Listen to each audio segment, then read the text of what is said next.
ఓం మహాగణాధిపతయే నమః. ఓం గురుభ్యో నమః. ఓం శ్రీమాత్రే నమః.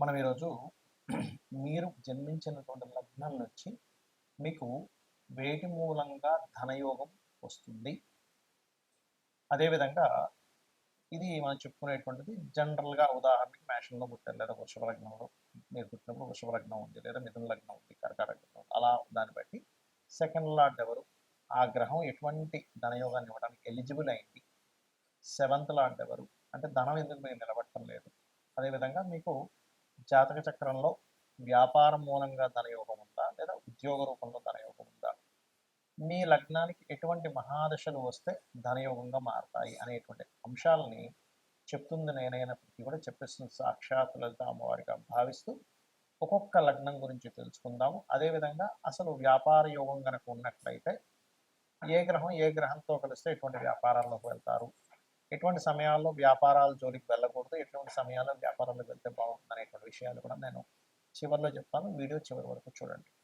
కన్యా లగ్నము, కన్యా రాశి, కన్యా వారికి కనుక చూసుకున్నట్లయితే ప్రధానంగా ఇక్కడ మీ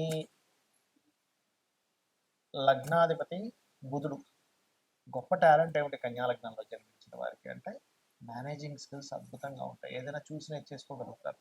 వీళ్ళు ప్రత్యేకంగా ఏది ట్రైనింగ్ తీసుకోవాల్సిన అవసరం ఉండదు. తీసుకుంటారు, కానీ ఆ ట్రైనింగ్లో కూడా అందరికంటే మొట్టమొదటిగా అర్థమయ్యేది వీళ్ళకి అర్థమవుతుంది. ఎవరికో బుధుడు పాడైతే చెప్పలేం, కానీ బట్ బుద్ధికారకుడు బుధుడు, దశమాధిపతి కూడా అంటే కర్మకారకుడు బుధుడయ్యాడు కాబట్టి ఏ పనైనా సరే హ్యాండిల్ చేయగలుగుతారు. ఏ పనైనా సరే ఇలా చేయాలి అలా చేయాలి చాలా నీట్గా వాళ్ళు డిజైన్ చేయగలుగుతారు. అయితే ఇక్కడ శుక్రుడు ధనాధిపతి అయ్యాడు. ఇక్కడ శుక్రుడు ధనాధిపతి అయినప్పుడు శుక్రుడు భాగ్యాధిపత్యం కూడా వచ్చింది కాబట్టి శుక్రుడు కనుక బాగుంటే టీచింగ్ ట్రైనింగ్ అది కూడా అందమైనటువంటి విషయాలు, కళా సంబంధించిన విషయాలు ట్రైనింగ్ ఇవ్వడం ద్వారా వీళ్ళకి బాగుంటుంది. అదేవిధంగా మరొక విషయం ఏంటంటే ఇక్కడ గమనించుకున్నట్లయితే ఈ ఈ దశమాధిపతి కూడా బుధుడు అవుతున్నాడు కాబట్టి చాలా మటుకు వీళ్ళు అడ్వర్టైజ్మెంట్ మార్కెటింగ్ సెక్షన్స్లోని మీడియేటింగ్ రిలేటెడ్ సంబంధించిన ఇట్లాంటి వాటిల్లో ఎక్కువగా ఉంటారు. కాబట్టి ఇక్కడ మనకి శుక్రుడు ఎలా ఉన్నాడు అని తెలుసుకోవాలి. శుక్రగ్రహం బాగుంది, చక్కగా ధనయోగం ఉంటుంది. శుక్రుడు బాగున్నాడు, వజ్రం పెట్టుకోవచ్చు. శుక్రుడు పాడయ్యాడు, వజ్రం జోలికి వెళ్ళకండి. అలా కాదండి, లగ్నాధిపతి శాస్త్రంలో చెప్పారు సర్వే త్రికోణ నేతారో గ్రహ శుభల ప్రధాన అని. శుభ ఫలితాలు ఇస్తాయి కదంటే ఇస్తాయి, ఇవ్వని కాదు, కానీ అది పాడైన రత్నం పెట్టుకోకూడదు. ఇప్పుడు చిన్న ఎగ్జాంపుల్, ఇంట్లో పిల్లలై, కానీ ఆ పిల్లవాడు ఎప్పుడు ఇంట్లో వాళ్ళకి మంచి చేయాలి, అందులో ఎటువంటి సందేహం లేదు. ఇంట్లో కుటుంబ సభ్యులు ఇంటికి మంచి చేయాలి, కానీ ఆ పిల్లవాడు వ్యసనపరుడు అయ్యాడు. అంటే గంజాయి అని, సిగరెట్లని, మందని బాగా వ్యసనపరుడు అయిపోయాడు. అప్పుడు ఏమిటంటే ఆ వ్యసనపరుడు అయినటువంటి పిల్లవాడు ఇంట్లో ఉన్న డబ్బులు కూడా పట్టుకెళ్ళిపోతాడు. మరి ఇంట్లో వాడే కదండి, ఎందుకు పట్టుకెళ్ళిపోతాడు? వ్యసనం ద్వారా ఎలా అయితే పిల్లవాడు పాడవడం వల్ల ఇంట్లో ధనాన్ని ఎలా అపహరిస్తాడో, సర్వే త్రికోణ నేతారో అనేటువంటి శ్లోకంలో కోణాధిపతులు మంచి వాళ్ళు అయినప్పటికీ సహజంగా ఆ గ్రహం గనక పాడైనట్లయితే అది కూడా సపోర్ట్ చెయ్యదు, ఇది గుర్తుపెట్టుకోండి. అలాంటప్పుడు మీరు దానికి సంబంధించిన రత్నం పెట్టుకోవడము, దానికి సంబంధించినవి ఏమి చేయకూడదు ఆ రోజుల్లో మీరు. ఎందుకంటే ఇక్కడ decision making is most important. చాలామంది ఏం చేస్తారు, 12వ స్థానం యాక్టివ్గా ఉన్నప్పుడు ఇన్వెస్ట్మెంట్ చేస్తారు, పోతుంటాయి. 12వ స్థానం బాగున్నప్పుడు ఇన్వెస్ట్మెంట్ చేయాలి, ఈ జాగ్రత్తలు తీసుకోవాలి. అలాగే మీకు బుధుడు మరి ధనం సంపాదిస్తున్నామంటే నిలబట్టం లేదు, అలాంటప్పుడు మీరు చేయవలసింది ఏంటంటే శనగలు దానంగా ఇవ్వడం. గురువు ఏ గ్రహాల చేత పాడేయడో ఆ గ్రహాలకు సంబంధించిన దీపారాధన, ఆ గ్రహాల దగ్గర దీపారాధన చేయడము, దత్తాత్రేయుడి యొక్క స్తోత్ర పఠనము, అదేవిధంగా దక్షిణామూర్తి స్తోత్ర పఠనం, ఇవి చేయండి, అన్ని విధాలా బాగుంటుంది. మరియు మీకు ఫైనాన్షియల్ ఇంకా బాగా ఉండాలి అంటే లక్ష్మీ గణపతి ఆరాధన, ఓం సంపత్కరీ సమారూఢ సింధుర విరజ చేయుతాయ నమః చేయండి, అన్ని విధాలా బాగుంటుంది. ఇక్కడ మనకి ధనం అనేటువంటిది వ్యాపార రూపంలో వస్తుందా, ఉద్యోగ రూపంలో వస్తుందా అనేటువంటి విషయం జ్యోతిష్శాస్త్రంలో చాలా స్పష్టంగా ఉంటుంది. అది ఎలా తెలుసుకోవాలి అంటే స్వేచ్ఛాయోగము అని ఉంటుంది. అంటే శని కేతువులు కలిసి ఉంటే దాన్ని స్వేచ్ఛాయోగము.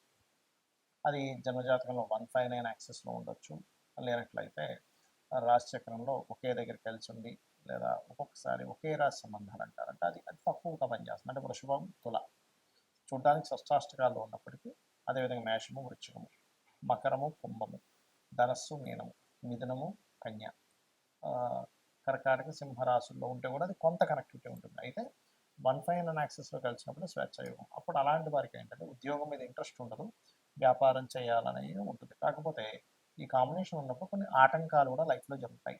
దీన్ని ఫస్ట్ మీరు బ్రేక్ చేయాలి. ఏ ఉద్యోగంలో అయినా వ్యాపారంలో అయినా కలిసి రావాలంటే ఏం చేయాలి? దానికంటే వెంకటేశ్వర స్వామి ఆరాధన చేయడం కంటే మరొకటి లేదు. లేదండి గణపతి ఆరాధన చేస్తాం, చేయండి, తప్పేం కాదు.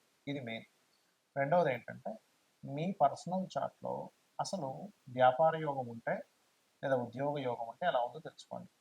ఉద్యోగ యోగం ఉంది, వ్యాపార యోగం లేదు. అలాంటప్పుడు కొంతమందికి ఉద్యోగం ఇక్కడ ఉండి మీరు పుట్టిన ప్రదేశము, మీరు పెరిగిన ప్రదేశము, మీరు చదువుకున్న ప్రదేశాల్లో రాదు ఒక్కోసారి. ఎందుకు రాదు అంటే వారికి 2-12 అది కొన్ని యోగాల్లో అది మంచి యోగం కాదని చెప్పారు. కానీ ఇప్పుడున్నటువంటి సమాజంలో అందరూ విదేశానికి సంపాదించుకునేటువంటి రోజులు మనకు నడుస్తున్నాయి కాబట్టి సర్వసాధారణంగా 2-12 అంటే విదేశీ ధనయోగంగా మారింది.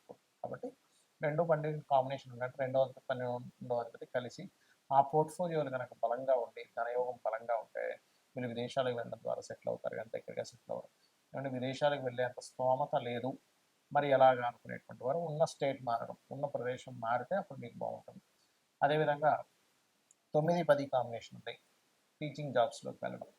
అలా మీకు ఎప్పుడైనా సరే ఒక ఏజ్లోనే అంటే ఒక 9th 10th ఈ ఏజ్లో ఉన్నప్పుడు ఇంకా చిన్నప్పుడే కూడా మీరు కనుక జాతకం చూసుకొని జనరల్గా జ్ఞానాన్ని పెంచుకోవడానికి చదువుకునే చదువులు వేరు, మీరు ఫలానా ప్రొఫెషన్ తీసుకుంటాను అన్నప్పుడు దానిలో ధనయోగం ఉందా లేదా అన్నప్పుడు మీ ధనాధిపతి ఏ ప్రొఫెషన్ కనెక్ట్ అయి ఉన్నాడో తెలుసుకోవాలి.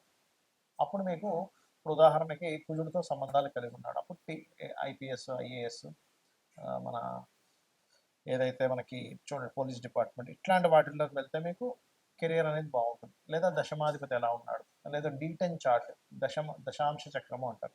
ఆ యొక్క D10 చార్ట్లో దశాంశ చక్రంలో ఈ దశమాధిపతి ఏ గ్రహంతో బలంగా ఉన్నాడు అది ఇన్ డీటెయిల్డ్గా చూసేది. అంటే టైం ఎక్కడా కూడా తప్పు ఉండకూడదు, పర్ఫెక్ట్ టైం ఉన్న వాళ్ళకి మాత్రమే వర్గ చక్రాల్లోకి వెళ్ళాలి. ఈ రకంగా చూసుకోవాలి. అంటే మొట్టమొదటిగా మీకు ఇక్కడ ఉందా, విదేశాల్లో ఉందా, లేదా ఉన్న ఊరు మాత్రమే ఉందా. ఇంకోటి ఏంటి, కొంతమందికి కొంత అంటే మొట్టమొదటి ఒక 2-3 సంవత్సరాలు కొంత డిస్టర్బెన్స్ ఉంటుంది. వెంటనే వాళ్ళు ఏం చేస్తారంటే అయ్యో నాకు ఉద్యోగం రావట్లేదు అని అనుకుంటారు. అలా కాదు, ఆ పర్టికులర్గా ఆ డిస్టర్బెన్స్ ఉన్నప్పుడు ఉండే మహాదశ అంతర్దశకి దానం ఇచ్చుకుంటే అది క్లియర్ అయిపోయిందంటే 2-3 సంవత్సరాల తర్వాత ఆ వ్యక్తి చాలా టాప్ పొజిషన్లోకి వెళ్ళే టైం కూడా వస్తుంది. ఒక్కోసారి అది చెక్ చేసుకోవాలి. ఇక వ్యాపారం గురించి చూద్దాం. ఎంత వ్యాపారం చేస్తున్నానో కలిసి రావట్లేదు, ఎన్ని వ్యాపారాలు చేస్తున్నా కలిసి రావట్లేదు. అంటే మొట్టమొదటిది మీరు ఎంచుకున్న వ్యాపారం మీకు సరైనటువంటిది కాదు. ఇది ప్రధానంగా గుర్తుపెట్టుకోండి. మీరు ఎంచుకున్నది సరైనటువంటిది కాదు. ఎందులో ధనం రావాలో అందులో వెళ్లకుండా రివర్స్లో వెళ్తున్నారని అర్థం. మరి దీన్ని వ్యాపార యోగం ఉందా లేదా మొట్టమొదటిగా మనం చెక్ చేసుకోవాలంటే వ్యాపార కారకుడు అంటారు బుధుడు. ఆ బుధుడు మీ జన్మజాతకంలో ఎలా ఉన్నాడు, పాపకత్తేరులో ఉన్నాడా, ఎన్ని వ్యాపారాలు చేసినా మీకు ఏదో కొంతకాలం కలిసి వచ్చినట్టుగా వస్తుంది, తర్వాత నష్టపోతుంటారు, మళ్ళీ అప్పులు చేస్తారు, మళ్ళీ వాటిని తీర్చుకుంటూ ఉంటారు, అది అమ్ముతారు, చెప్తారు, ఇలా నడుస్తూ ఉంటుంది. అలా కాదండి, బుధుడు చాలా బాగున్నాడు, ధనాధిపతి బాగున్నాడు, లాభాధిపతి బాగున్నాడు, ఆలోచన స్థానం కారకుడు బాగున్నాడు, సప్తమాధిపతి బాగున్నాడు, అప్పుడు ఖచ్చితంగా బాగుంటుంది. అంటే ఏమిటి ఇక్కడ మీ జన్మజాతకంలో కనుక సప్తమాధిపతి బాగుంటే పార్ట్నర్షిప్స్ ద్వారా మీరు వ్యాపారాలు యోగిస్తాయి. అలా కాదండి, వ్యాపార కారకుడు బుధుడు లేదా ధనాధిపతి ఏ గ్రహంతో కలిసి ఉన్నాడో చూసుకోండి. ఉదాహరణకి వరుసగా ఒక్కొక్క గ్రహాన్ని తీసుకుంటే మీకు రవి గ్రహంతో కలిసి ఉన్నాడు, మెడికల్ ఆరోగ్యాన్ని ఇచ్చే దాంట్లో బాగా కలిసి వస్తుంది. మెడికల్ షాప్ కావచ్చు, హాస్పిటల్స్ కావచ్చు, మెడికల్ రిలేటెడ్ ఆరోగ్యాన్ని ఇచ్చేటువంటి న్యూట్రిషన్స్ కావచ్చు, మీరు చేసేటువంటి ఏ వ్యాపారమైన ఆరోగ్యానికి సంబంధించింది ఖచ్చితంగా బాగుంటుంది. చంద్రుడితో కలిసి ఉన్నాడు, టూర్స్ అండ్ ట్రావెల్స్, అయితే ఇక్కడ శుక్రుడు కూడా బాగుంటాలి. టూర్స్ అండ్ ట్రావెల్స్ లేనట్లయితే ఫుడ్ రిలేటెడ్ బిజినెస్లు, మెడిటేషన్ సెంటర్స్, ఆహ్లాదాన్ని కలిగించేటువంటిది, బట్టల షాపులు, ఇవన్నీ కూడా బాగుంటాయి. కుజుడితో కలిసి ఉన్నాడు, అలాంటప్పుడు ఏంటి సెక్యూరిటీ సర్వీసెస్ లేదా పెద్ద పెద్ద మిషనరీస్ లేదా అగ్నికి సంబంధించిన గ్యాస్ రిలేటెడ్ అంటే ఏదైనా సరే మిషనరీ పవర్ రిలేటెడ్ సంబంధించిన బాగుంటాయి. ఈ పవర్ రిలేటెడ్ సంబంధించిన దాంట్లో రవి గన కనెక్టివిటీ అయితే అప్పుడు ఏమవుతుందంటే సోలార్ ఎనర్జీస్ లాంటివి వాటి ద్వారా డబ్బులు వస్తాయి. మరి బుధుడే అయ్యాడండి మీడియేటింగ్, మార్కెటింగ్, డిజిటల్ మార్కెటింగ్, అడ్వర్టైజ్మెంట్లు, ఇట్లాంటి వాటి ద్వారా వస్తుంది. గురువు కనెక్ట్ అయ్యాడు, teaching related, guiding related, consultancy related, వీళ్ళతో ధనాధిపతి, లాభాధిపతి, సప్తమాధిపతి అంటే ఈ కలయికలు ఎంత బలంగా ఉన్నాయి. మంచి నీచభంగ రాజయోగం ఉంది, అద్భుతమైన స్టేజ్కి వెళ్తారు. లేదండి అంత పెద్దగా లేదంటే చిన్న వ్యాపారం ఏదో చేస్తూ బతుకుతారు. ఎందుకంటే వ్యాపారం అనేది రోజుకి ఒక 500,000 రూపాయలు సంపాదించేది వ్యాపారమే అవుతుంది. రోజుకి కొన్ని వందల కోట్లు టర్నోవర్ చేసేటువంటిది కూడా వ్యాపారమే అవుతుంది. అయితే వీళ్ళ యొక్క వ్యాపారం యొక్క బలం ఎంత ఉంది అనేది మహాదశ, అక్కడ ఉండేటువంటి గ్రహాల యొక్క కలయిక, అక్కడ ఉండే పట్టినటువంటి యోగాన్ని బట్టి డిసైడ్ అవుతుంది. ఇక అదేవిధంగా శుక్రుడు కనెక్టెడ్ అందము, ఫ్యాషను, బ్యూటీ రిలేటెడ్ సంబంధించినవి, స్త్రీలకు సంబంధించినవన్నీ శుక్రుడు. అదేవిధంగా రవి బంగారాన్ని కూడా వస్తుంది, అది బంగారు వ్యాపారాన్ని రవి కూడా వస్తుంది. శుక్రుడు కొన్ని కొన్ని అందమైనటువంటి వస్తువులు ఇవన్నీ కూడా. శని కన్సల్టెన్సీ సెంటర్స్లో ముఖ్యంగా జాబ్ కన్సల్టెన్సీ లేబర్స్ని పంపించి వాళ్ళ ద్వారా ఇప్పుడు కొంతమందిని కన్సల్టెన్సీ కొన్ని ఉంటాయి. ఎలా అంటే వాళ్ళ దగ్గర నుంచి మనిషి మన దగ్గరికి వస్తాడు. ఆ వ్యక్తికి ఆయన ఇచ్చేది ఒక 20,000 అయితే మన దగ్గర 22,000, 23,000 తీసుకుంటాడు. ఆ 3,000 మార్జిన్ పెట్టుకుంటాడు లేబర్ సప్లయర్స్ అలా. లేదా ఆయిల్ బిజినెస్లు, లేనట్లయితే ఐరన్ బిజినెస్లు, ఇవన్నీ శాటర్న్ ఇస్తాడు, గుర్తుపెట్టుకోండి. ఆ రకంగా రాహు కేతు అయితే రాహుకేతు ముఖ్యంగా రాహు సాఫ్ట్వేర్ రిలేటెడ్, కేతు ఆధ్యాత్మిక సంబంధించినటువంటివి, అదేవిధంగా కెమికల్ రిలేటెడ్ ఇట్లాంటి వ్యాపారాలు. ఇక్కడ ఏంటంటే ఒకటి మన జన్మజాతకంలో ఏ యోగం ఉందో తెలుసుకొని వెళ్ళడం ఒక ఎత్తు. అసలు ఏ యోగాలు లేవండి, చాలా ప్రాబ్లమాటిక్గా ఉందన్నప్పుడు అమ్మవారిని నమ్ముకుంటూ అమ్మవారి ఆరాధన చేసుకుంటూ ముందుకు వెళ్ళడం. జాబ్ రావట్లేదు, ఓం మాణిక్యముకటాకార జానుద్వై విరాజితాయే నమః, లేదా ఓం శ్రీమాత శ్రీ మహారాజ్ని శ్రీమత్ సింహాసనేశ్వరి నమః, ఈ 2 నామాలు ఏది చేసుకున్నా మీకు జాబ్ అనేటువంటిది వస్తుంది. అయితే భక్తి శ్రద్ధలతో నమ్మకంగా చేసుకోవాలి. వ్యాపారంలో రాణించలేకపోతున్నాము, ఓం ఇంద్రగోప పరిక్షిప్త స్మరతోనాభజంగికాయే నమః అనే నామస్మరణ ఖచ్చితంగా మీకు వ్యాపార అభివృద్ధిని ఇస్తుంది. శ్రీమాత్రే నమః.